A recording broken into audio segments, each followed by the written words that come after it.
Gusto mong malaman kung sino talaga ang matalino?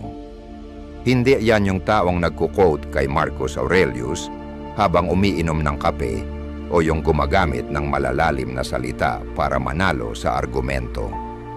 Ito yung taong alam kung kailan magsalita at kailan manahimik.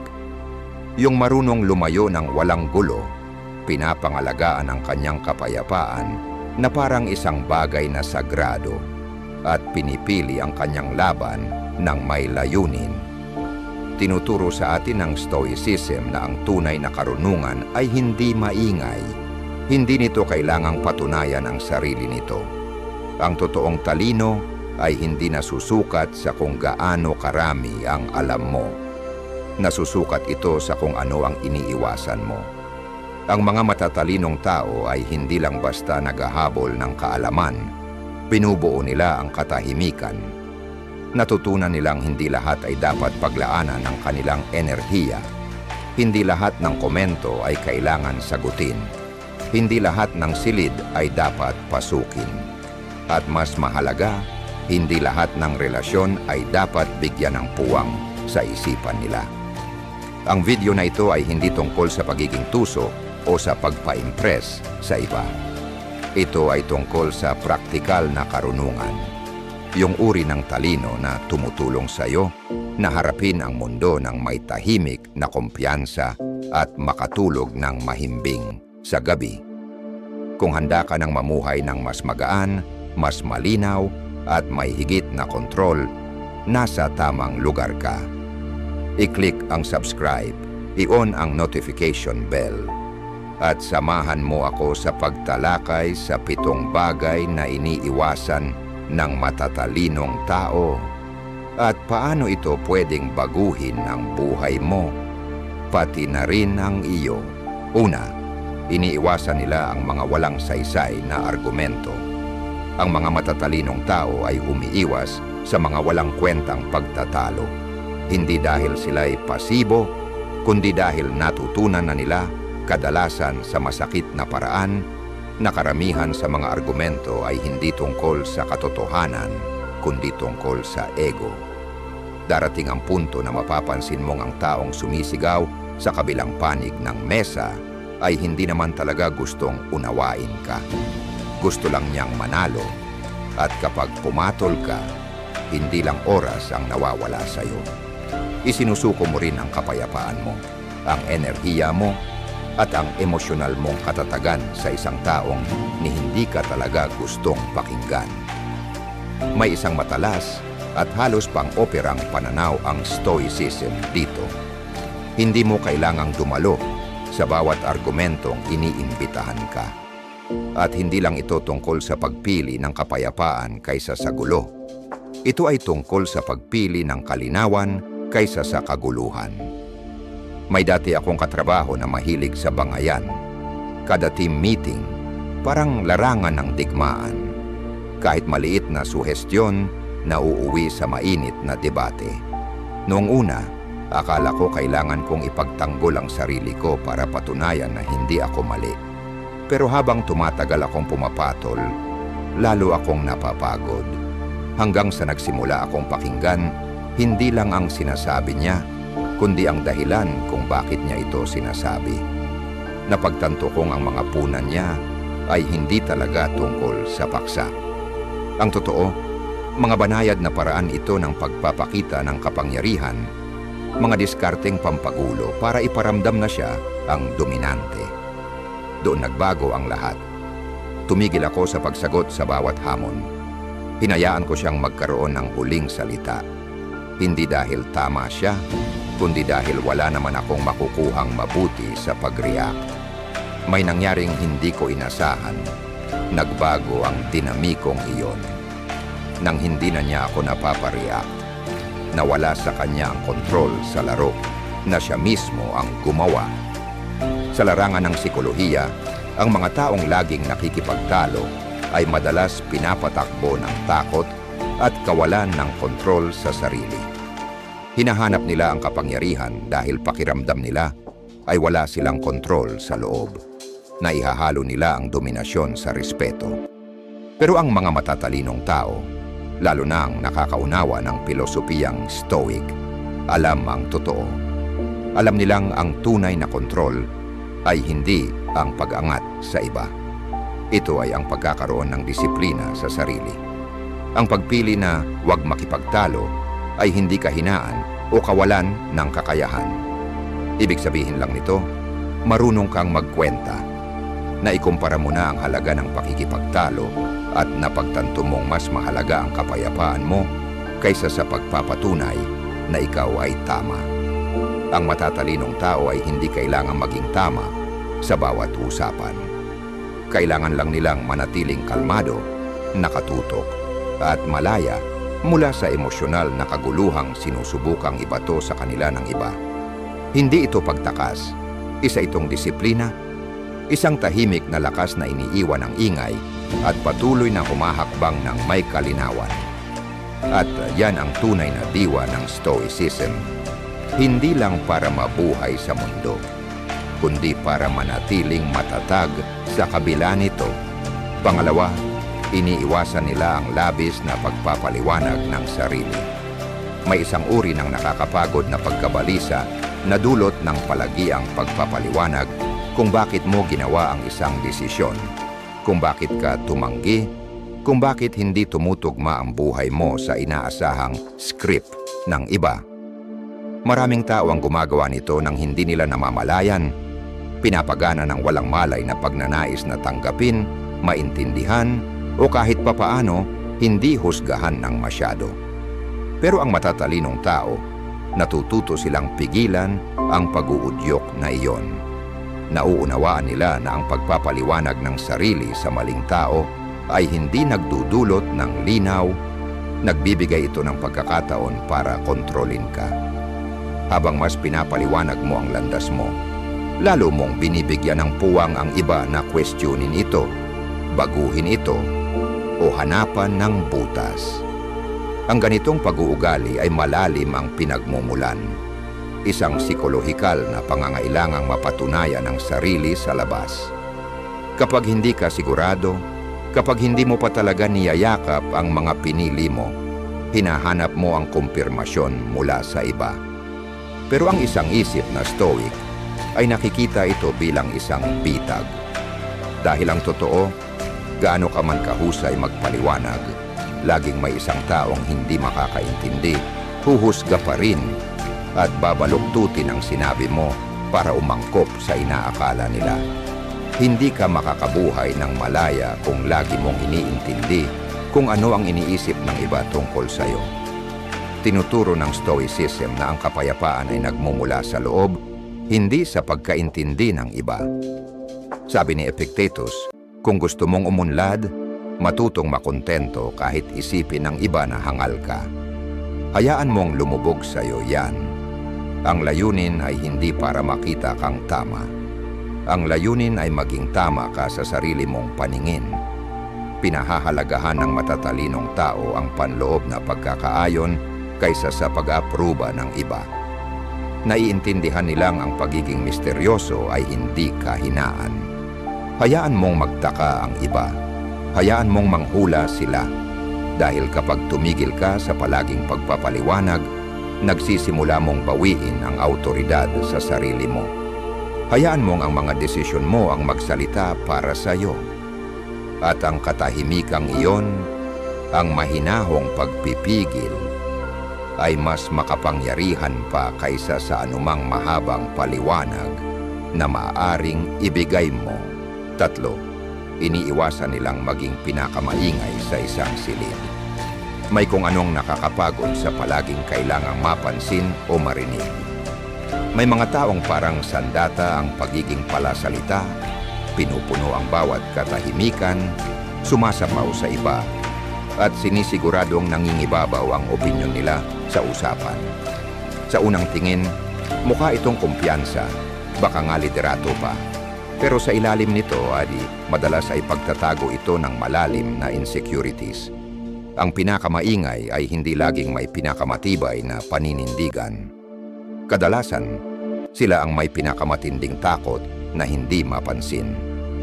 Naiintindihan ito ng matatalinong tao. Natutunan nila na ang tunay na impluwensya ay hindi nanggagaling sa lakas ng boses.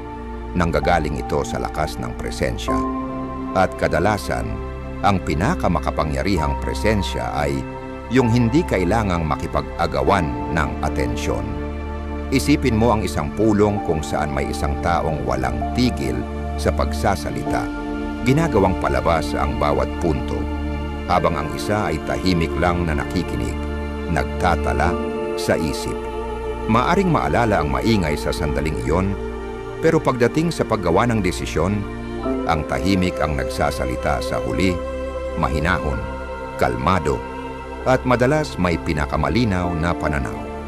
Hindi yon aksidente. Iyon ay pagpapakadalubhasa sa sarili. Alam ng matatalinong tao ang halaga ng pagmamasid. Alam nilang ang katahimikan ay hindi kawalan. Isa itong espasyo. Espasyo para mag-isip, umunawa, at tumugon mula sa linaw, hindi mula sa bugso ng damdamin. Sa larangan ng psikolohiya, ang pangangailangang mangibabaw sa usapan ay madalas nagmumula sa marupok na pagkakakilanlan sa sarili. Yung mga taong walang tigil sa salita ay kadalasang sinusubukang patunayan ang katalinuhan nila habang nagsasalita. Umaasang malulunod ng boses nila ang sariling pagdududa. Ang Stoic na filosofiya ay may ibang landas na inaalok. Naniniwala ang mga Stoic na ang malinaw na pag-iisip ay hindi nangangailangan ng ingay. Kung matatag ka sa iyong mga prinsipyo, kumpiyansa sa iyong katuwiran, at malaya sa pangangailangang patunayan ang sarili, ang pagiging kalmado ang nagiging likas mong tono. Nakikinig ka hindi dahil wala kang masabi, kundi dahil hindi mo kailangang sabihin lahat. Hindi ito nangangahulugang manahimik na lang palagi o huwag na magsalita. Ibig sabihin nito'y pumili ng mga salita ng may pag-iingat, magsalita sa mga panahong may halaga ito, at higit sa lahat, hayaang ang asal mo ang magsalita para sa'yo. Sa mundong lahat gustong sumigaw para mapansin, ang pagiging kalmado ay nagiging bihirang anyo ng kapangyarihan. Hindi humahabol ang isang Stoic sa pansin. Hinahayaan niyang ang respeto ang kusang lumapit. Hindi kailangang mangibabaw ng matatalinong tao sa isang silid dahil matagal na nilang napagtagumpayan ang tanging bagay na tunay na mahalaga, ang sarili nila. At kapag napagtagumpayan mo na, yan, nawawala ng halaga ang lakas ng boses. Dahil ang katahimikan mo ay mas malakas pa sa anumang ingay. 4, iniiwasan nila ang mga taong kumakain ng kanilang enerhiya. May klaseng pagod na hindi mo makikita sa katawan. Dumadapo ito sa kaluluwa. At hindi ito galing sa sobrang trabaho o kakulangan sa tulog.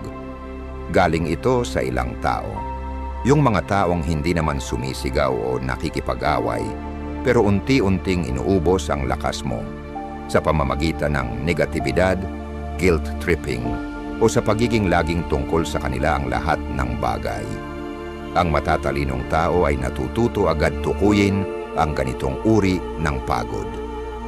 Naiintindihan nila na ang enerhiya nila ay hindi parang open bar na kahit sino ay pwedeng kumuha.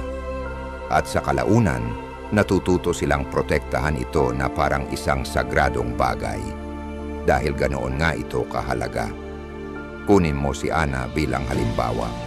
Isang maalalahanin, may kakayahan, at matatag na babae sa edad na 50. Siya ang palaging matibay sa kanilang pamilya. Araw-araw halos tumatawag ang nakababatang kapatid niyang si Melissa. Hindi para makipagkumustahan, kundi para magreklamo tungkol sa trabaho, sa ex-husband niya, sa aso ng kapitbahay, kahit sa panahon. Noong una, matiising nakikinig si Ana. Nagbibigay siya ng payo, suporta, minsan pati pera. Pero hindi nagbago ang pattern. Kahit gaano pa karami ang ibigay ni Ana, mas marami pa ring kinukuha si Melissa. Hindi ito naging sapat kailanman. At nang sinubukang magtakda ni Ana ng hangganan, Hinihinging huwag masyadong madalas tumawag o sana mas positibo naman ang usapan. Inaakusahan siya ni Melissa ng pagiging makasarili ng pangiiwan. Unti-unting naapektuhan ang kalusugan ni Ana dahil sa emosyonal na hilahan. Nahihirapan na siyang matulog. Nawawalan siya ng pasensya. Napansin niyang pagkatapos ng bawat usapan nila, parang may nawawala sa kanya, parang may hinilang sinulid mula sa kabuuan ng kanyang pagkatao. Doon niya naalala ang isang bagay na bago lang niyang sinisimulang pag-aralan, ang Stoic na pilosopiya. May isang sipi mula kay Marcus Aurelius na tumatak sa kanya. Hindi mo kailangan tumawid ito sa isang bagay. It doesn't need to upset you. Napagtanto niyang hindi niya kailangang ayusin si Melissa. Hindi niya kailangang patunayan ang pagmamahal niya sa pamamagitan ng pagsasakripisyo ng sarili. Ang kailangan niyang gawin ay protektahan ang sarili niyang enerhiya para sa kanyang kapayapaan, para sa kanyang katinuan. Kaya gumawa siya ng tahimik pero radikal na desisyon. Hindi niya tuluyang pinutol si Melissa, pero siya'y umatras. Nilimitahan niya ang mga tawag. Hindi na siya nagmamadaling sumagot. At ang pinakaimportante, binitiwan niya ang guilt. Dahil ang tunay na pagmamahal ay hindi nasusukat sa palagiang pagiging available. Nasusukat ito sa mutual respect. Muling nakahinga si Ana. Mas madalas siyang magbasa, maglakad at ngumiti. Bumalik ang kanyang kapayapaan, hindi dahil nagbago si Melissa, kundi dahil nagbago siya. Ito ang naiintindihan ng matatalinong tao. Hindi lahat ay karapat-dapat sa front row seat ng isipan at puso mo. Maaari kang magmahal ng malalim at sabay nitong sabihin na tama na. Maaari mong mahalin ang isang tao at sabay na protektahan ang sarili mula sa kaguluhan nila. Hindi ito pagiging malamig. Ito ay pagiging malinaw. Ito ang Stoicism na isinasa buhay. 5. Iniiwasan nila ang pagyayabang. May manipis na linya sa pagitan ng kumpiyansa at pangangailangang magkompensasyon. At alam ng matatalinong tao kung saan ito eksaktong nakalugar. Natutunan nila na ang mga taong palaging pinag-uusapan ang kanilang mga tagumpay, kayamanan o katalinuhan ay bihirang nagsasalita mula sa tunay na lakas. Mas madalas, sinusubukan lang nilang kumbinsihin ang sarili nila. Ang pagyayabang ay hindi salamin ng tagumpay. Isa itong sintomas ng insecurities na nakabalot sa anyo ng kumpiyansa. Ang pangangailangang patunayan ng sarili sa publiko ay madalas naguugat sa takot na, sa loob-loob nila, hindi sila sapat. Matagal na itong naintindihan ng mga Stoic bago pa man ito ipinaliwanag ng modernong psikolohiya. Naniniwala sila na ang tunay na kapangyarihan ay hindi kailangang magpakilala. Kumikilos ito ng tahimik, may pagpipigil, at hinahayaan ng mga resulta ang magsalita, mas malakas pa kaysa sa anumang ego. Isipin mo si David, isang financial advisor na nasa maagang 62 na. Tahimik niyang naitayo ang isang matagumpay na buhay, hindi sa pamamagitan ng mga mamahaling sasakyan o pagbabanggit ng kilalang tao, kundi sa pamamagitan ng presensya. Sa isang silid na puno ng mga profesional, halos hindi mo siya mapapansin sa una. Hindi siya umaagaw ng pansin sa pamamagitan ng malakas na boses o pagbubuhat ng sariling bangko.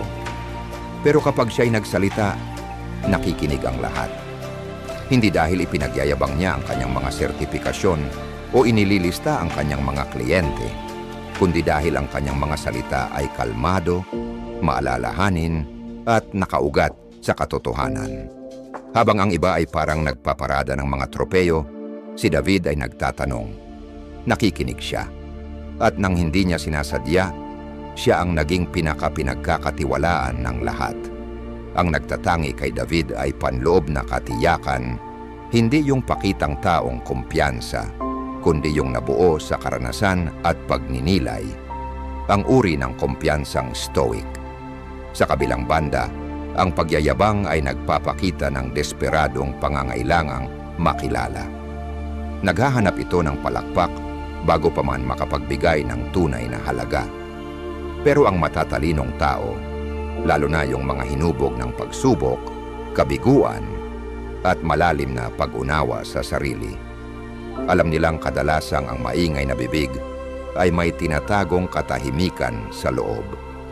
Hindi nila kailangang ilista ang mga tagumpay nila dahil hindi sila naglalaro para sa approve, naglalaro sila para sa kahulugan. Sa larangan ng psikolohiya, ang pagyayabang ay lumilikha ng distansya. Sa halip na palapitin ng mga tao, itinataboy nito sila. Ipinaparamdam nito sa kausap na mas mababa sila. Pero ang kababaang loob ay nag-aanyaya ng koneksyon. Ginagawang pantay ang espasyo sa pagitan ng mga tao. Hindi ibig sabihin ng stoicism na kailangang paliitin ang sarili. Ang ibig sabihin nito ay ang pagmaster ng pagnanasang magpatunay. Kapag namumuhay ka ayon sa sarili mong mga halaga, ang mismong buhay mo na ang ebidensya. Hindi mo na kailangang ibenta ito. Iyan ang tahimik na lakas na taglay ng matatalinong tao. Ang kakayahang hayaang ang katahimikan ang bumuo ng tiwala at ang gawa ang magsabi ng katotohanang hindi kailanman kayang tumbasan ng salita. Kung nakita mong mahalaga ang mga pananaw na ito, mag-comment lang ng oo sa ibaba. Mahalaga ang iniisip mo at gusto kong marinig yon mula sa iyo. 6. Iniiwasan nila ang magreklamo ng walang aksyon.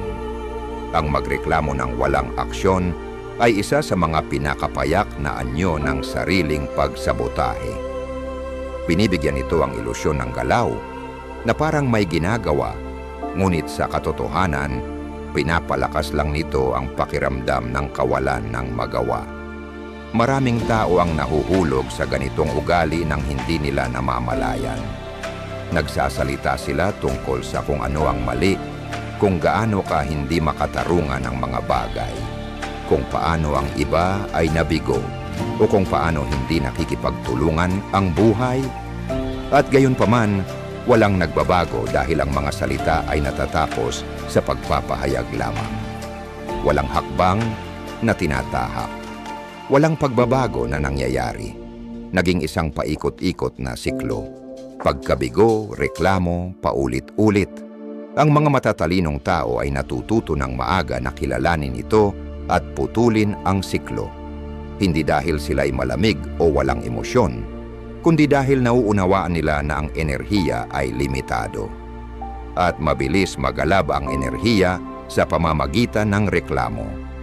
Ang psikolohiya sa likod ng patuloy na pagreklamo ay madalas na nakatanim sa pagnanais na marinig, na maramdaman na nakikita sa kanilang hindi komportableng kalagayan. Valid ito. Ngunit sa paglipas ng panahon, kung walang aksyon na susunod, nagiging saksi ito.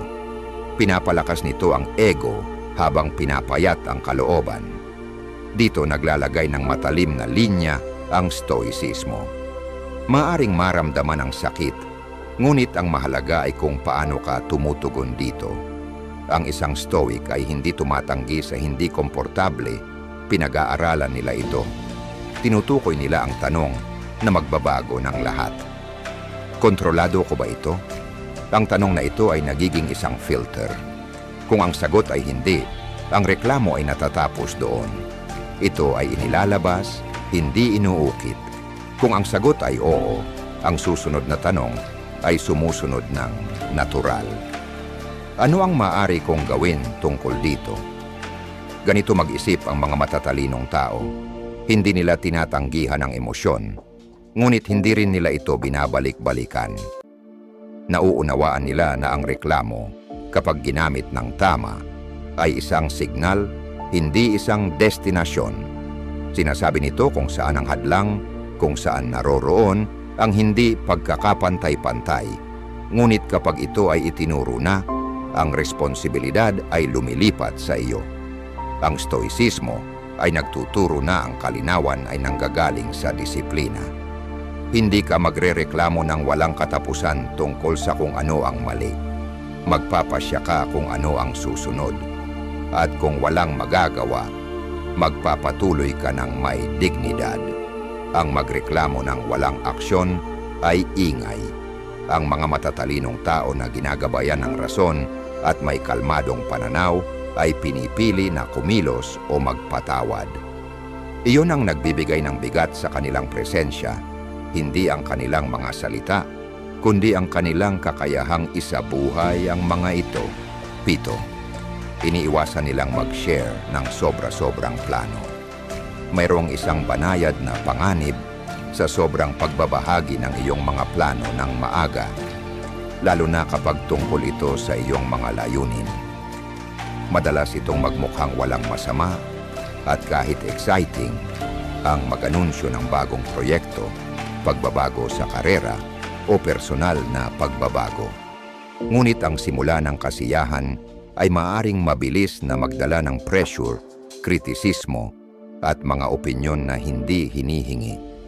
Habang mas maraming tao ang nakakaalam ng iyong mga plano, mas mataas ang inaasahan nila. At mas malala, mas nararamdaman mong kailangan mong mag-perform, hindi para sa sarili mo, kundi para sa kanilang approval. Naiintindihan ng mga matatalinong tao ang psikolohikal na bitag na ito. Natutunan nilang ang pagpapahayag ng mga plano ng maaga ay hindi nakakapagbuo ng accountability, kundi nagdudulot ng pagkaabala. At sa pagkaabalang iyon, maaring mawalan ng focus. Ang sobrang pagbabahagi ay kadalasang nagmumula sa isang lugar ng insecurities na nakatago bilang ambisyon. Isa itong tahimik na sigaw para sa validation. Ibinubunyag mo ang iyong mga layunin, umaasang palakasin ka ng iba, maniwala sa iyo, at gawing mas totoo ang iyong mga plano.